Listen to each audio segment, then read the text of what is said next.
All right, Big Sarge, it's time for keys to victory.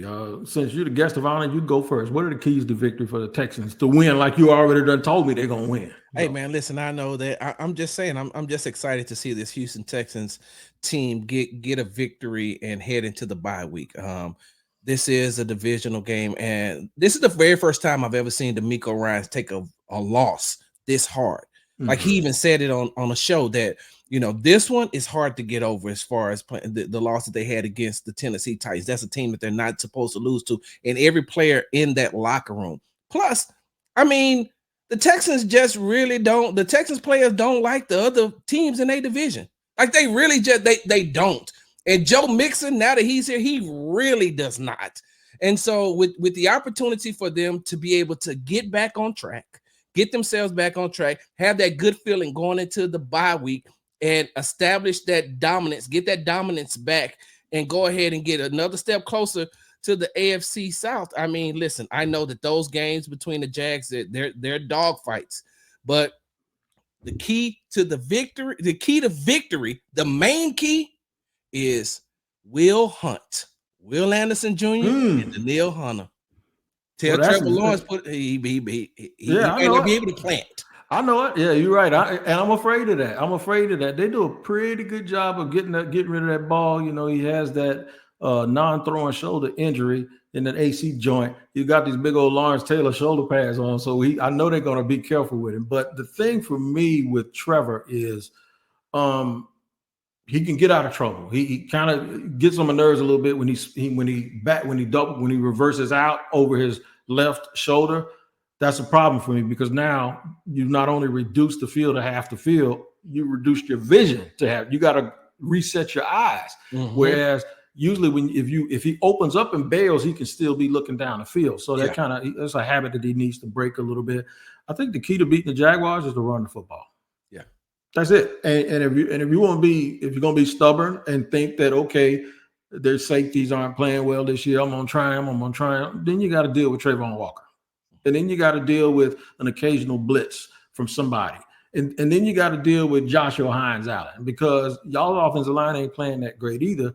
And so the key is I hope for y'all's sake that Slowick doesn't get caught up and happy with trying to let CJ get off now that Nico is finally back.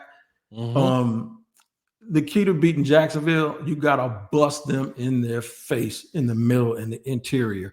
And once everybody starts coming up, that's when you can start hitting your running backs and your tight ends and occasionally a wide receiver. But with Jacksonville, you almost have to beat them the way the Dallas Cowboys under Jimmy Johnson in the 90s beat people. That's their Achilles to out-tough them because they have gotten smoked in games with Detroit and Buffalo, and all they did was just punch them right in the stomach. So that is something the Jaguars don't want to see, and I don't think they're going to see it. So here's what I think is going to happen. I think they're going to win. I think Jacksonville going to beat y'all. And the reason why I think that is because this is exactly the kind of game that they always win that makes you scratch your head and go, why the hell they can't do that against a sorry team? So Trevor's been out. He's had 3 weeks off. They look terrible without him. Everybody wants him back. Those players, they're gonna puff up. They're gonna get popcorn up like we got our dog back.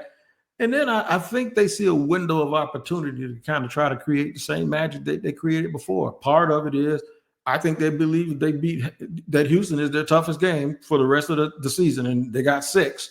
And if they win all of those, I think they peeked over at the way the Texans were playing, and I think they looked at that schedule. And they said, okay, if they go 1-4 the rest of the way, and we win out, we win the tiebreaker. That leaves us all 8-9. And we win the tiebreaker because we're 5-1 in the division. The Jaguars have only played 2 division games.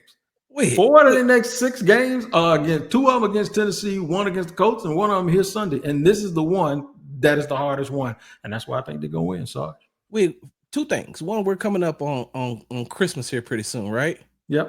And you know what they say, right? If and buts was candy and nuts, the world would be a happy place, right? Christmas time will be so much better, right?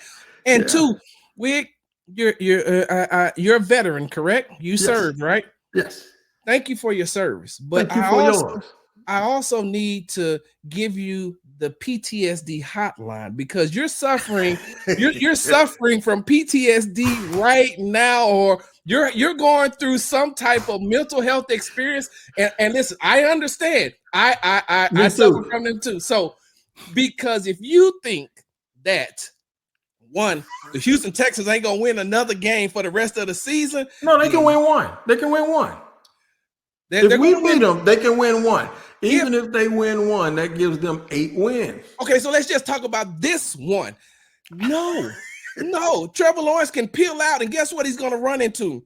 Danielle Hunter. Peel out the other way. You're gonna run into Will Anderson. Okay, so you bought the time. So how you gonna beat Derek Stingley? You know, Kamari Lassiter is on the other side, and he's a dog. And you got a linebacker in the middle that knows your plays better than Trevor Lawrence knows his own plays. Okay, on the offense side of the ball, Nico hungry, Joe Mixon hungry, Tank Dell hungry. So Bobby, especially with the way that he's been getting grilled, and we grilled him this week, and anytime CJ is on the field, I believe that the Houston Texans will not lose a game no matter who they play in, because although they had that epic collapse against the Detroit Lions, they still had the Detroit Lions 23-7 at the half, the best team in football that, if I'm not mistaken, the last time y'all played them, y'all lost 52-6. Yeah, all of that. All of that's good. So let me pull some stuff out. I got that number to that hotline, by the way. I probably call it once a month. You know that. So I don't need your help with that hotline, but I tell you this. I do need you to tell me the last time I saw you whooping up on somebody like that on social media, that was Peter Bukowski. Yeah. And then later on that week, CJ Stroud had the worst game he ever had. So I'm going to go read those tweets with Peter Bukowski. Matter of fact, I'm going to call Peter as soon as we get on. I said, he did it to me. The Sarge just tried to talk me down like I'm going to just sit here and listen. I was right about that game. They lost that game because time management from the coach. But that boy had the worst game he ever had up there now. And that's what it was. He was questioning how good CJ was. And CJ went up there, and you should have saw, I know you saw those tweets. He was tweeting the whole time, man. He was going off. Oh, wow. I was like, man, you need to stop. I told him one time, I said, you need to leave Sarge alone, man. But I don't care nothing about Peter. He know that I said that. He know that I was right. Listen, hold on, Wig. Wait, let me move. You see this? I am married to a Green Bay Packers fan. I know the Packers better than Peter do.